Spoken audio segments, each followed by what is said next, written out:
બીજા પાસે જાવ તો કે ડોબું વિયાણું દોવા નથી દેતું. બીજા પાસે જાવ કે છોકરાને પોલીસ વાળા લઈ ગયા, જામીન ચડતા નથી.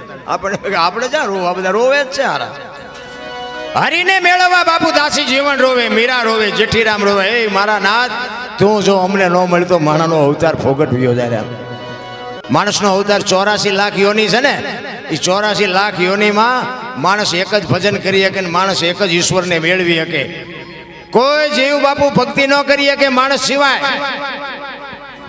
હવે આપણે બુદ્ધિના ગાળિયા થયા છીએ.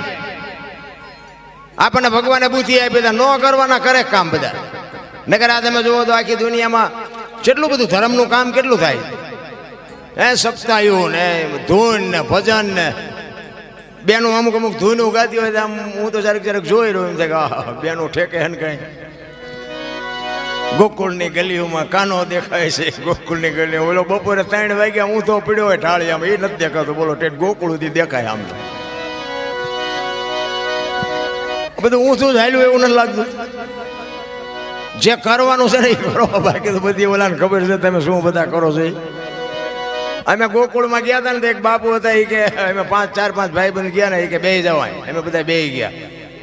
નાનો એવો હિંડોળો હતો ને એમાં કૃષ્ણ ભગવાનની મૂર્તિ હતી. બાપુ કે 100 રૂપિયા લાવો. મેં શેના? એ કે કાનુડાને હિસકો નાખવાનો. મેં કીધું અમારે 100 રૂપિયા બગડે ને કાનુડાની નીંદર બગડે ભલે હું તો. મેં કીધું અમારે કંઈ જગાડવો નથી ને. એ કે નાસ્તિક લાગો. મેં નાસ્તિક છે તેમાં કાનુડો અહીંયા આવ્યો, દ્વારિકા છે. મેં કાંઈ છે નહીં, કાંઈ તમે આમ તો આંટો મારવા આવ્યો છે. આવીને આવી બધી બાપુ વાર્તાયું છે, કાંઈ છે નહીં. માને બાપને જાળવી લ્યો બસ, બીજું કાંઈ કરવાનું.